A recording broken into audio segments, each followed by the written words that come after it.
Filipenses 2, de 5 a 11. Assim diz a palavra de Deus: Tende em vós o mesmo sentimento que houve também em Cristo Jesus.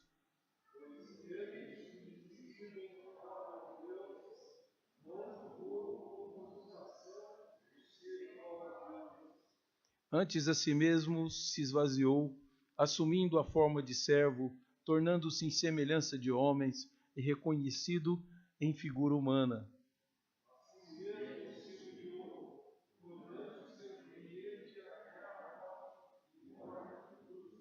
Pelo que também Deus o exaltou sobremaneira, e lhe deu um nome que está acima de todo nome.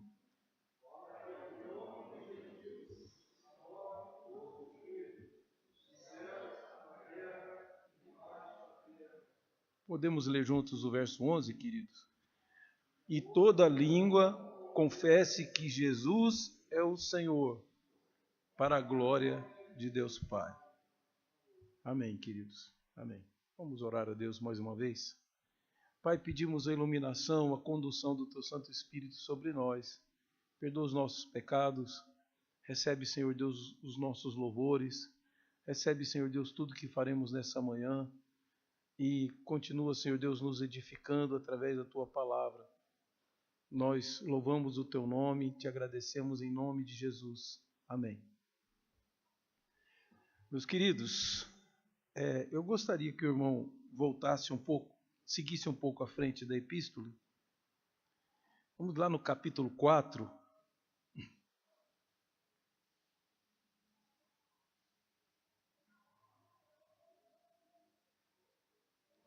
Capítulo 4, no verso 2. Ele pede no verso 1 que permanecemos firmes no Senhor. E em seguida, no versículo 2, diz a palavra de Deus: Rogo a Evódia e rogo a Sintique, pensem concordemente no Senhor. O motivo da leitura desse versículo é por causa da sua relação com o que nós acabamos de ler aqui. O apóstolo Paulo, na verdade, que nós, na sua epístola, usando um termo meio metafórico, não tenhamos natais inúteis. O que seria o Natal inútil? Natal inútil é uma celebração do aniversário de Jesus, uma celebração do nascimento de Jesus, sem nos apropriarmos de tudo que Jesus deu, de tudo que Jesus faz por nós, de toda transformação que é possível somente quando estamos dobrados diante do trono, diante dos pés do grande Rei soberano. E é precisamente isso, queridos, que nós vemos aqui. Ainda que não se celebrasse Natal nessa época, a igreja de Filipenses estava dizendo, de alguma forma sendo exortada, a que pudesse usufruir melhor, entender e viver de forma plena o Evangelho do Senhor Jesus.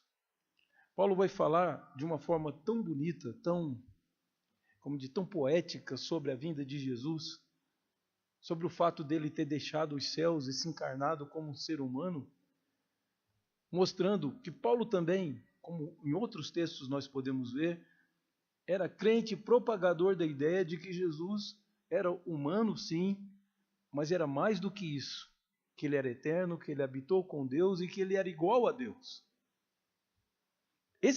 Essa palavra de Paulo é tão tocante que por muito tempo, e ainda hoje há alguns teólogos que imaginam que aqui ele está fazendo citação de algum cântico que a igreja cantava. A igreja primitiva louvava a Deus com salmos, louvava a Deus com hinos. Hinos eram um trabalho feito pela própria igreja, talvez de melodias já populares, mas com uma letra produzida pela igreja e mais elaboradas. E os cânticos espirituais, calcula-se, pelo menos bons comentaristas, entre eles o Dr. Russell Shedd, irmão nosso, talvez o maior expressão da Igreja Batista no Brasil. Dr. Shedd coloca que esses cânticos, ao que tudo indica, a igreja reunia e cantava alguma melodia conhecida e ia compondo a letra ali, na hora. É interessante. Colocando alguma coisa desse aspecto, mas que o cântico espiritual era mais simples, como os nossos corinhos. Os hinos mais elaborados. E os salmos eram uma herança dos hebreus que cantavam salmos, inclusive dos da dispersão, cantavam em grego, que era a língua da igreja, inclusive da própria igreja de Filipos. Bom, mas é tão destacado essa passagem que muita gente pensa, as pessoas acham que Paulo subtraiu isso de algum hino ou de algum cântico que a igreja já cantava, que falava que Cristo se tornou servo de cruz, que seria uma mera citação. Mas isso é especulativo, porque nós não temos nenhum manuscrito constando esse hino, esse cântico. O que nos importa é que esse trecho chegou a nós e Paulo, na verdade, confirma toda a teoria que tem nele. E não vejo motivo para não acreditarmos que Paulo seja o autor da teologia extraordinária que está aqui nesse texto. Porém, aqui a preocupação não é a teologia. Paulo está sim preocupado que a igreja tenha um conhecimento de Jesus o mais apropriado possível. O que ele está trabalhando aqui, na verdade, é que esse conhecimento possa produzir transformações em nós. Porque qualquer conhecimento novo que não transforme a nossa maneira de viver, não mude a nossa imagem sobre o mundo, sobre o meu irmão e sobre mim mesmo, esse conhecimento é inútil.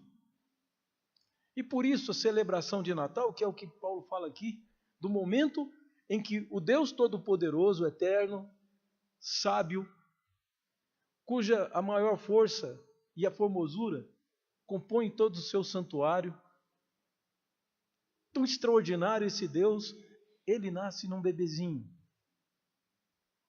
É Deus conosco. Isso é tão extraordinário que não faz sentido sermos sábios na hora da nossa celebração e celebrar esse evento extraordinário e não tirarmos lições para a nossa própria vida a respeito disso. A igreja de Filipos não é uma igreja ruim, queridos, é uma ótima igreja. Mas dentro das igrejas boas, podem haver coisas ruins que precisam ser corrigidas. Concordam? Não é porque um homem é um homem digno, de vida correta e libada, que não haja áreas na sua vida que não precisem de correção. A sua vida é assim.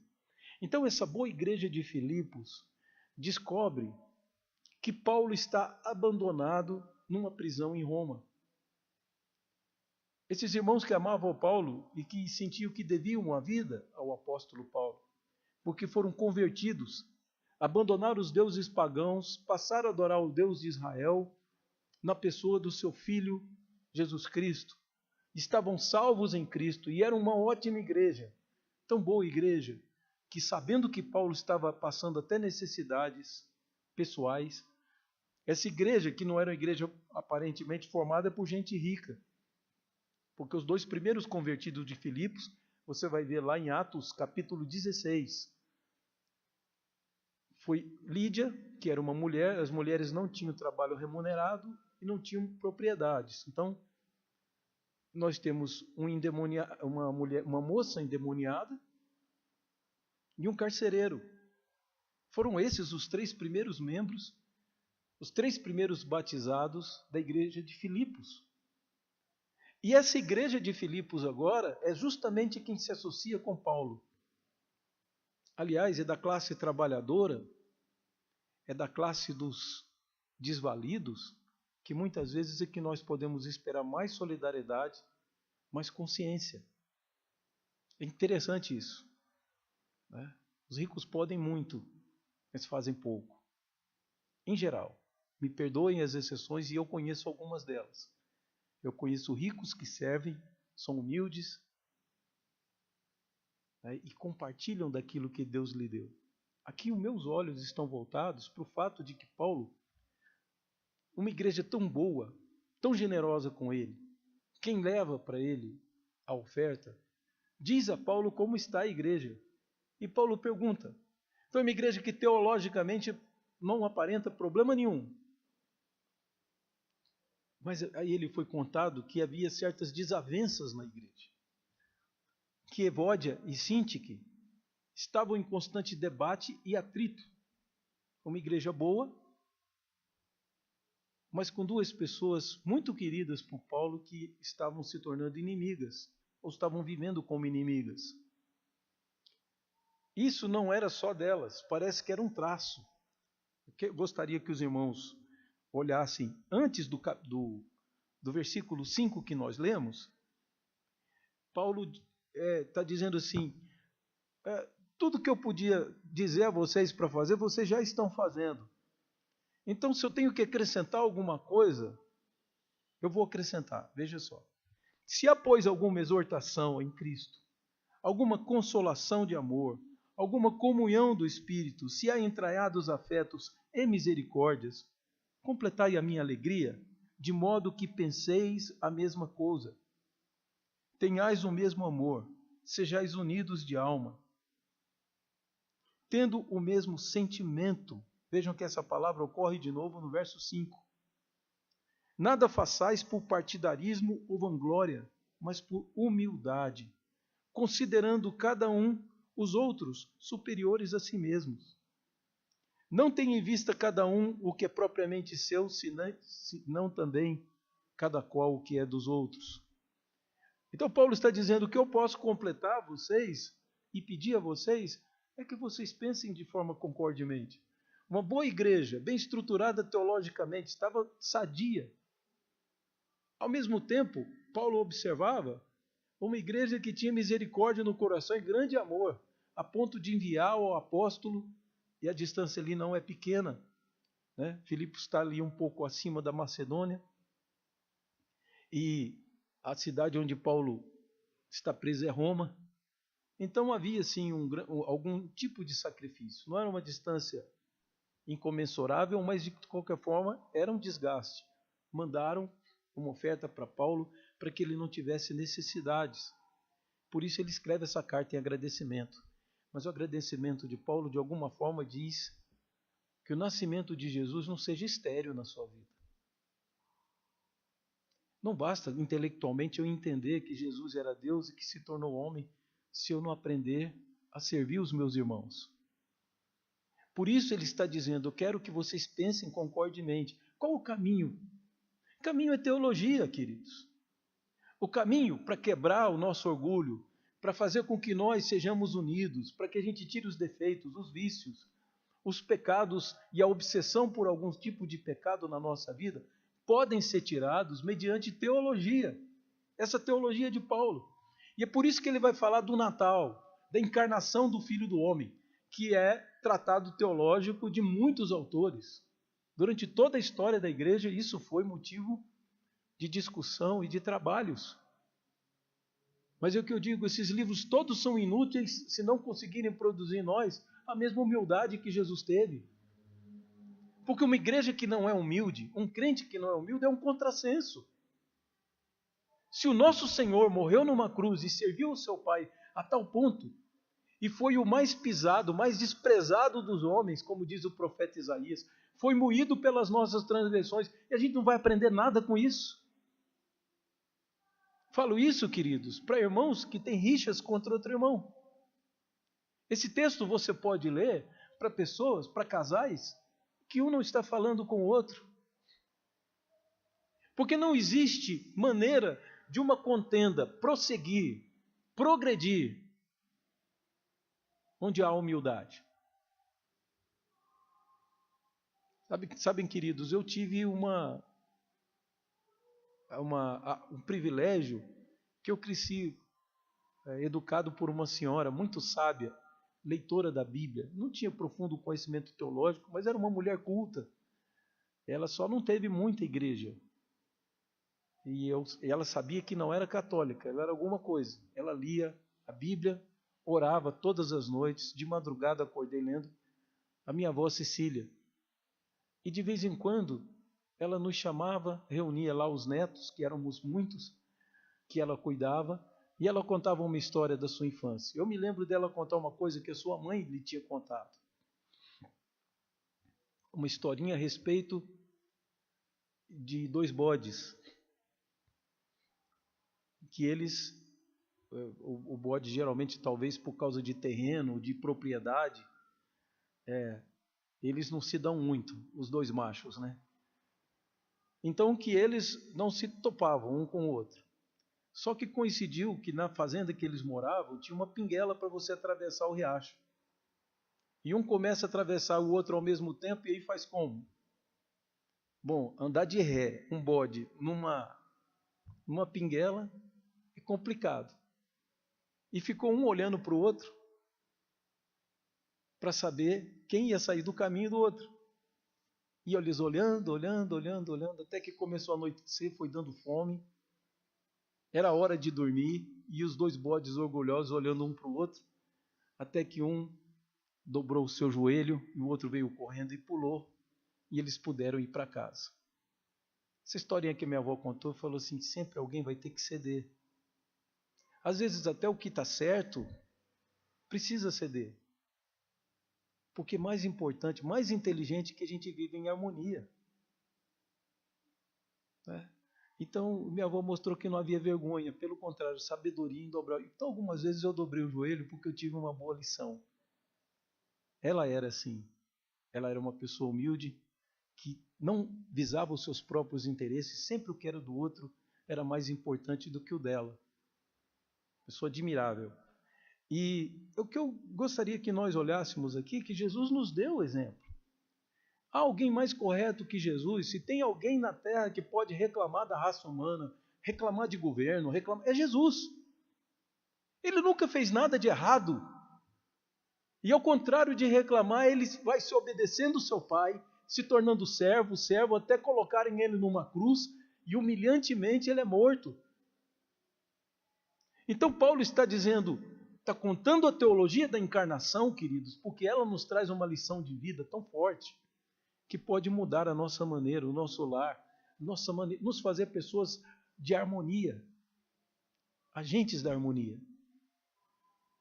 É sempre a gente que tem que fazer as pazes. Vamos servir. As nossas causas serão julgadas um dia, mas agora, enquanto não estão sendo julgadas, vamos servir, vamos procurar viver bem. E é esse o apelo para Evódia e Sintique, 2 irmãs queridas de Paulo, que já fazem parte e são membros dessa igreja.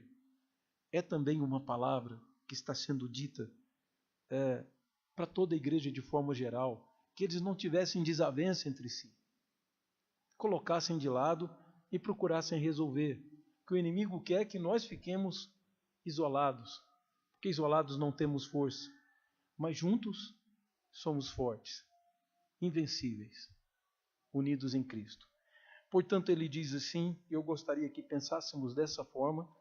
Paulo não está meramente nos dando uma descrição para que a gente fique maravilhado como Jesus é grande. Estamos sendo instados pelas Escrituras que devemos ter o mesmo sentimento, a mesma disposição de coração. Então veja só no verso 5, pensando em que não haja gente orgulhosa na igreja, que não haja gente que se mova por vaidade, fazendo coisas por partidarismo, por vanglória. Veja só no verso 5 ele diz, tende em vós o mesmo sentimento que houve também em Cristo Jesus, a mesma disposição de mente. Pois ele subsistindo em forma de Deus, quer dizer, ele já existia em forma de Deus, e não julgou como usurpação ser igual a Deus, ou seja, ele não julgou como uma oportunidade de concorrer com seu próprio Pai, de disputar autoridade com seu Pai.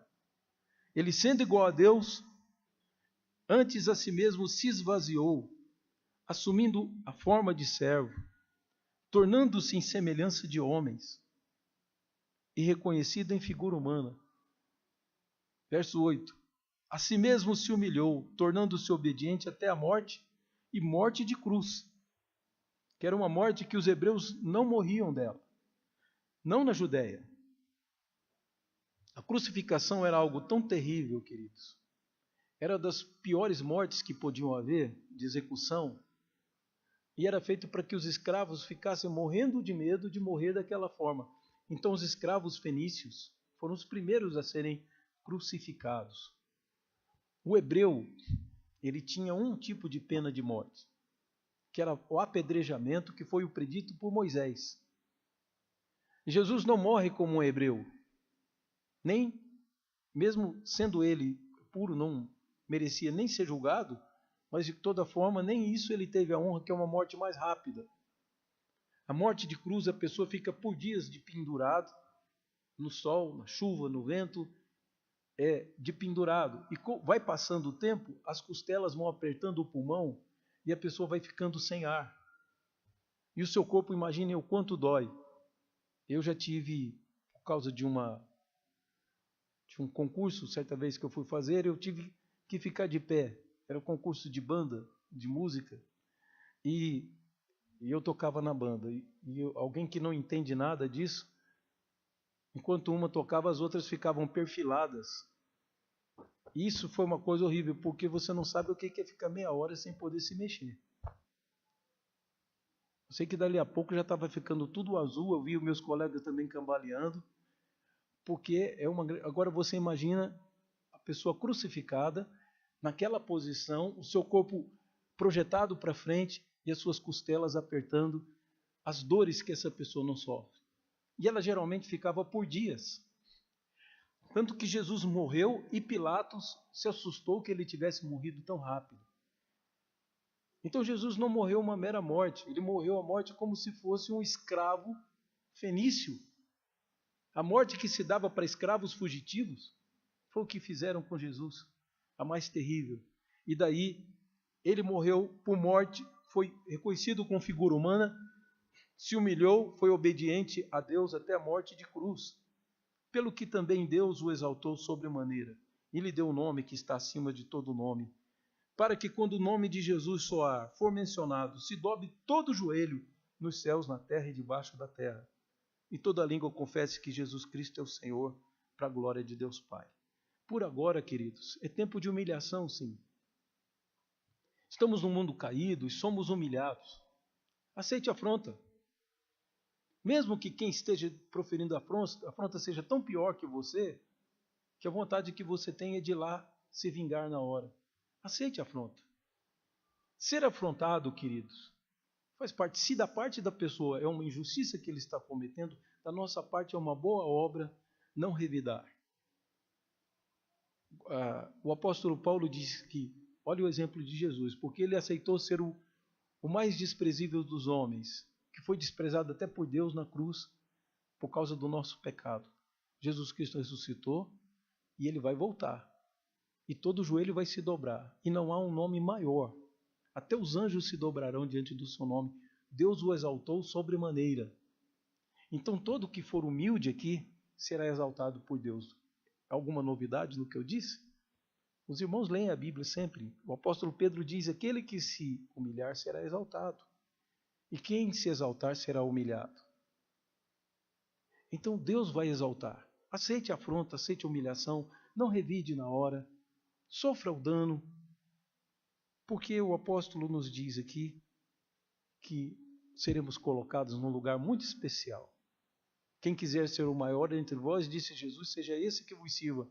Veja como que o que o Evangelho ensina e as epístolas são completamente harmoniosos. E eu quero encerrar contando uma história que aconteceu no meu seminário.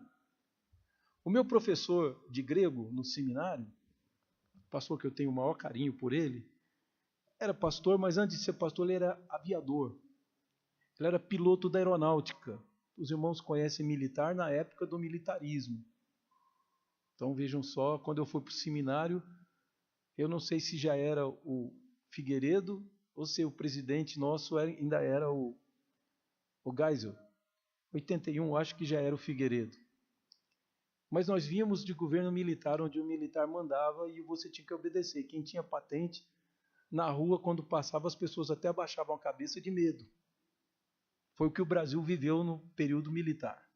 Mas o reverendo Ayrton teve um acidente de avião com ele, e por causa desse acidente ele foi impossibilitado de voar. Com o tempo livre, ele queria servir a Deus, então estudou no seminário, se formou, mas ele continuava com aquele sangue militar. E ele era muito brincalhão, ele era típico militar mesmo. Ele entrava na sala, brincava com os alunos, e com isso, algum aluno entendeu que devia brincar com ele também, né? E do jeito que ele jogou a gozação em cima do aluno, o aluno respondeu para ele, e a classe riu. Ele exigiu que o aluno se retratasse, o aluno disse que não. Isso não é na minha época, nem na minha sala. Isso foi antes de eu chegar no seminário, só que essa história repercutiu. E ele então, indignado, levantou da sala, foi lá na sala da reitoria, ele era amigo do pastor Francisco Leonardo, que era o reitor do seminário, e chegou diante do reitor e disse assim, bateu na mesa e falou assim, eu exijo que o aluno fulano de tal seja expulso. E o reverendo Francisco falou assim, meu irmão, senta aí e se acalma. E aí ele começou a falar, não, porque não vai ser assim, ou é ele ou é eu. Se ele não for expulso, eu deixo o seminário agora, não sei o que e tal. E ele, professor. E o reverendo Francisco, ouvindo aquilo, aquele holandês manso, ouvindo o Ayrton subindo, sangue todo, né, vermelho na sua cara, e dizendo que ou o aluno era expulso ou ele saía do seminário naquela hora. E o reverendo Francisco fala assim, disse a ele, meu irmão, quantos quilos a gente tem que pôr em cima de um morto até que ele dê o primeiro gemido? Quantos quilos o irmão acha, calcula, para que o morto dê um gemido? O pastor Ayrton falou assim, pode pôr quantos quilos quiser, pode pôr 1 tonelada, o morto não vai gemer.